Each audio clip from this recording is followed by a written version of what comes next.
So Hussein, we're at the Jaipur Literature Festival. We've known each other many years now in many different capacities, and here we are in India. And so how is your book about American and Pakistani relations being received here in India? Well, the book has been received very well, Mark, as well as your book has been received in the United States on sort of America's intelligence operations, some of which overlaps with my subject of interest, which is Pakistan. Indians don't get to hear dissenting voices from Pakistan much, so people find my vision of a India-Pakistan relationship that resembles the US-Canadian relationship. They find it very refreshing and different, and I'm very happy to be able to talk to thousands of people here, which you probably must have seen. There's a lot of enthusiasm, a lot of people show up. It's an incredible event, it's an incredible venue. Well, it was an interesting coincidence that we were both invited to the festival, wasn't it? When William Dalrymple invited me, he didn't realize that you and I were related. So that was quite interesting. I mean, the same thing, I think I got the invitation because Willie Dalrymple wanted to put some more information about China, I think, into this session, and that's why he kindly invited me along. But then I think afterwards he discovered the connection there. And you've been talking to some Norwegian crime writers. You had a session. Tell us about that. Well, this particular session was extremely interesting because, as you know, Nordic noir and crime writing in Scandinavia, in Scandinavian countries, is doing extremely well. It's one of those areas where people have been, developing this particular genre. So I think it was a very interesting interaction for me. But let me ask you a counter question. How was your session on Bollywood with Irfan? Well, it's very good because when we talk about Bollywood, we talk about Bollywood and society and so on. We keep on going back to the 1950s again and again. It throws us back into the great days of Bollywood, when Bollywood was sort of both slightly reformist but very entertaining. It was telling the story of India. And then it gets more and more difficult the closer you come to today. Because by and large, I think Bollywood is still talking to the nation. But the nation is much more divided.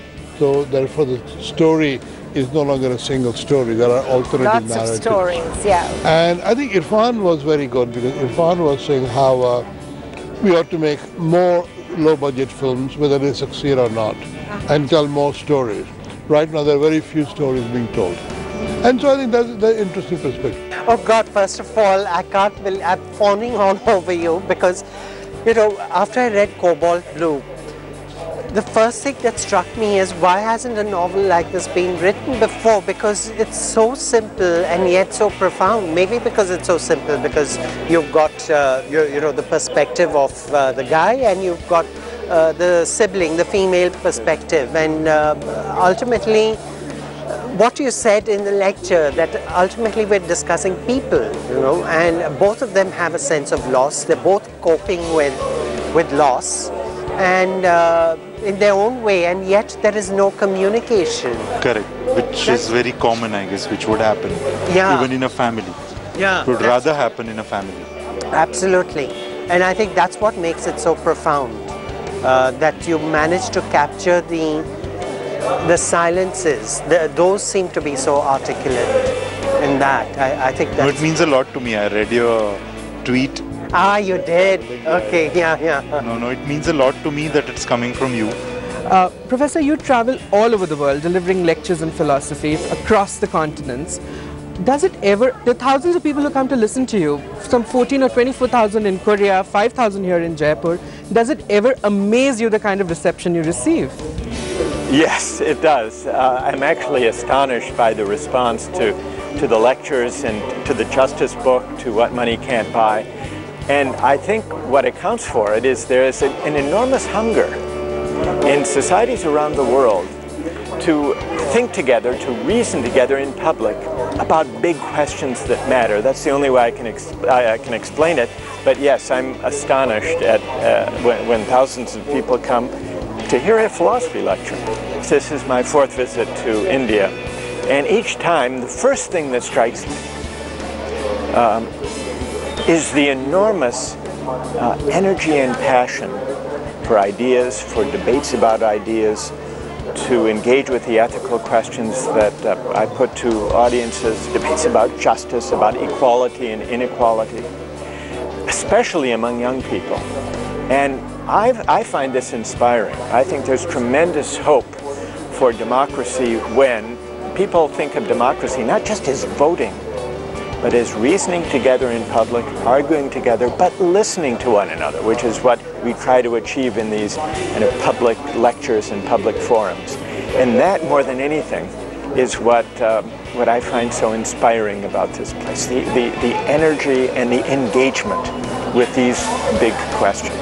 Tell me about your next book. What is it about? Well, my next book is basically about Devika Rani and Himanshu Rai. It's a book That's that Bollywood. Bollywood, yes, Bollywood, but Bollywood of the 20s, the 30s, the 40s, when it wasn't known as Bollywood, when it was just emerging Indian cinema, and then, of course, Indian cinema, which was very well established by Himanshu and Devika. And I'm very excited about this story because I think it tells a story of a very powerful woman at a time when we did not recognize that, you know, women could lead business houses, which is what indeed she was doing by becoming the head of Bombay Talkies after her husband Himanshu Rai passed away, and also her behind the scenes role, which often gets unrecognized because people remember her as an actress. They do not remember her as somebody who was actually a very astute and very clever businesswoman at a time when not many of them existed. And then, of course, later on, she marries Svetoslav Rorik. So I think that her story is a story of a very modern woman who adapts and changes according to the times in which she lives, but is always very careful of maintaining her own image in front of the world, and is also very conscious of the fact that she is a highly respected figure no matter what is happening to her in her personal life. So there is always that dichotomy between what you present to the people and what is really happening behind the scenes, and I find that a fascinating thing to explore. So it's her biography, but really. Isn't it an interesting thing that everybody today says, oh, you know, globalization is this or that, but she meets Himanshu in England, they work in Germany, they arrive in India, and then she marries a Russian. So her whole life is like globalization It's story. absolutely a global story. But you know, before I give any more away, I don't think I should talk too much about that.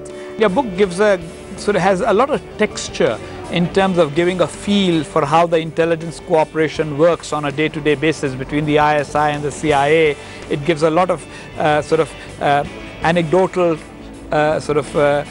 material about actual events that people have read about only in passing in the news, but now are able to connect and understand how one event is related to the other and how one thing affects another. Yeah, I think that if you, in my mind, there was like no relationship more interesting than in the last dozen years than the CIA's relationship with the ISI. It's, absolutely. It is dysfunctional, as you know. It is intensely interesting. It has its ups and downs. It has a near breaking point, and they kind of pull back from the breaking point. And they've been codependent and at times, you know, very untrustworthy, mistrustful of each other. So, and so it's an interesting narrative, and a bit like what I've said about the whole overall big picture relationship. I mean, I have said that the US-Pakistan relationship has been dysfunctional. I mean, the first anti-American demonstration I tracked down, and I found that that was not in 1980 or 1990 or even 2000. It was, or rather in reverse, 2090 or 80.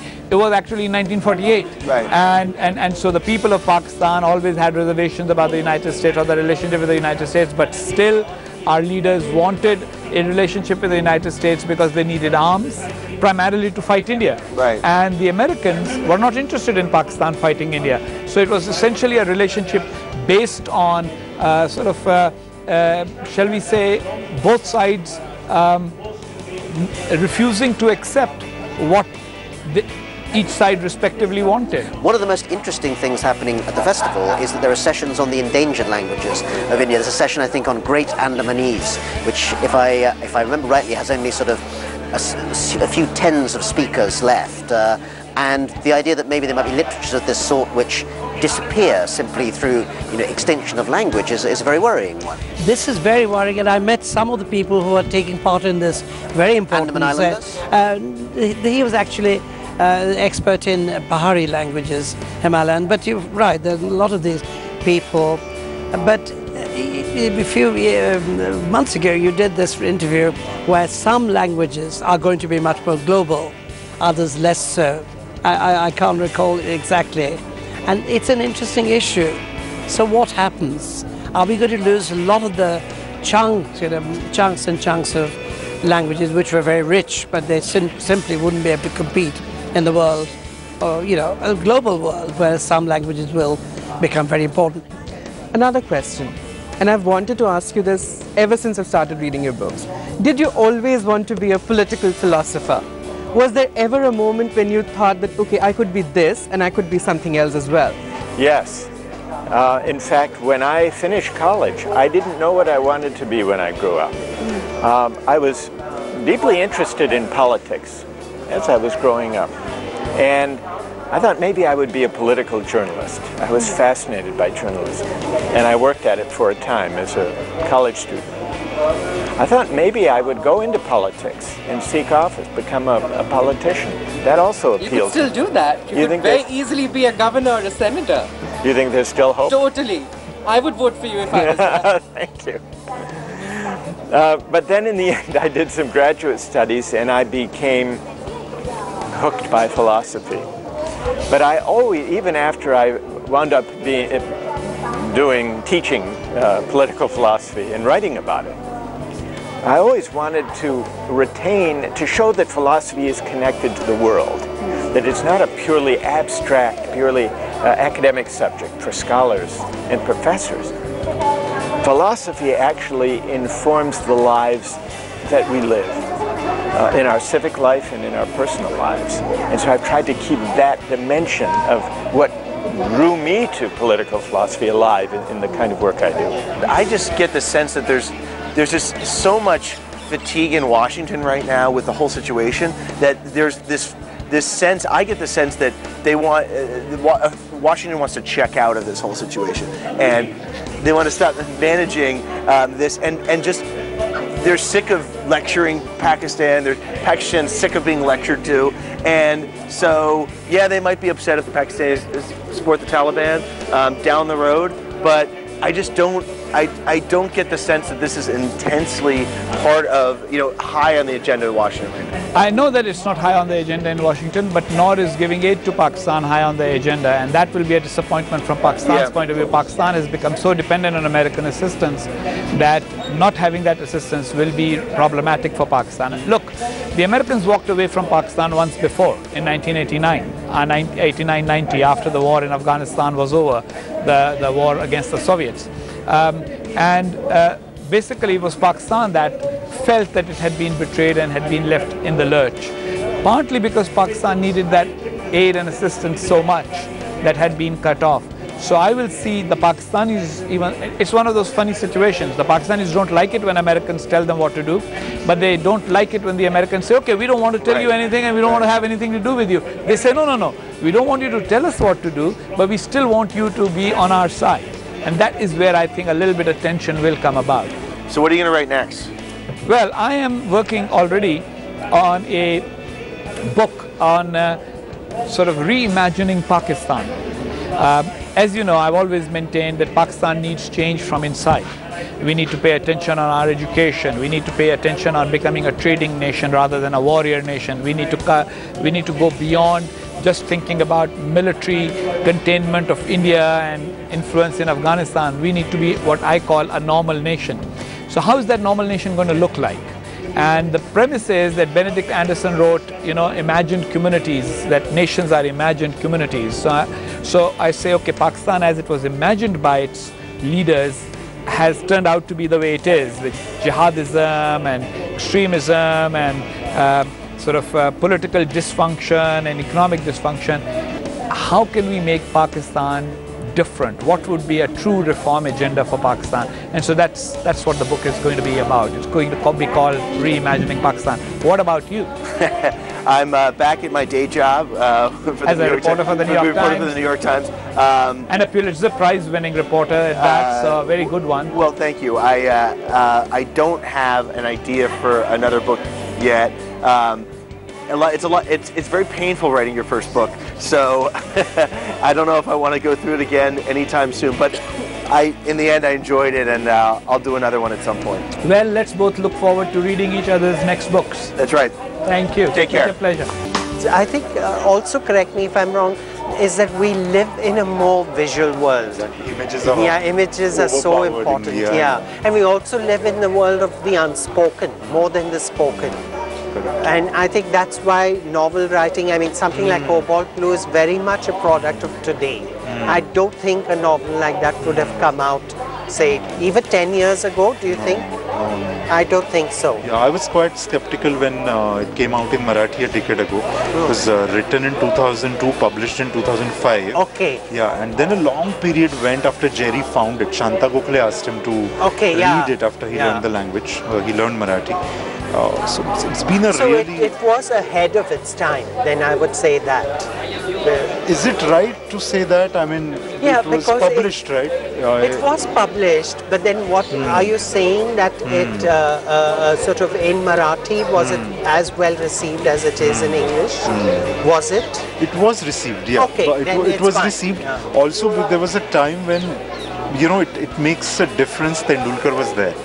And you know the kind of things he used to endorse. My book was one of them, and people took him very seriously what he endorsed. So I was lucky.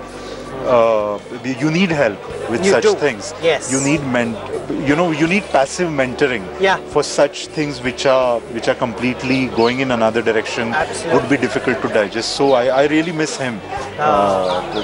His presence generally in the space. I know what you mean, because I have Alec, who is a mentor to me, and he, again, it was his endorsement of my work that sort of gained me any kind of recognition, and he's always been there. In fact, one of the things he always quotes from Hamlet, he says, "To thine own self be true," and that's something I always try to live up to. And these are the things. You used a very interesting word. You said passive mentoring. Correct. Right? That I think is because that's not really a Guru Shishya parampara that goes into writing per se, because writing is very, very lonely, self-indulgent and very selfish job that we do. We don't need anyone at one point of time, and when it's out, we need everybody. So it's a very contradictory thing. Press around the world has called you a rock star philosopher. Do you remember the moment first time you read that quote, and were you amazed, or were you surprised or amused by someone calling you a rock star philosopher? I was amused. I don't remember exactly when, but ever since the Justice book came out and the online series, and then more recently my book, What Money Can't Buy, about the ethics of markets and money, people have started hurling this epithet at me. So rightfully so. Well, mainly what draws me, I find it that aspect of it amusing, but there is an opportunity that I actually love and find inspiring. And the fact that through this combination of accident and luck and circumstance has drawn this attention to my books and lectures gives me a chance, really, has given me a global education, because it's given me an opportunity to travel to countries and engage with audiences, especially students, university students, to engage in discussions with the most important ethical and civic questions facing our societies today. And that's really given me a kind of education for which I feel I should be paying tuition. You know, one thing which you've always enjoyed, and you're not getting too much time to do now, is cooking. I know. Yes. I think too many days spent in hotels is taking you away from... So is there a particular recipe that is something that you'd like to cook up when we get back home eventually? Oh, lots and lots of very, very nice things. What could it be? What could it be? Why don't you tempt me? Mongolian roast lamb. The Mongolian roast lamb? Which we had in Melbourne. Which we had in Melbourne. Okay, so you're going to recreate that. Crisp lamb, roasted to perfection in a Mongolian cooking pot. Oh, so lovely. So we're going to do that. So that's why, in fact, one of the reasons that we should get back home soon is so that we can enjoy the Mongolian cooking pot.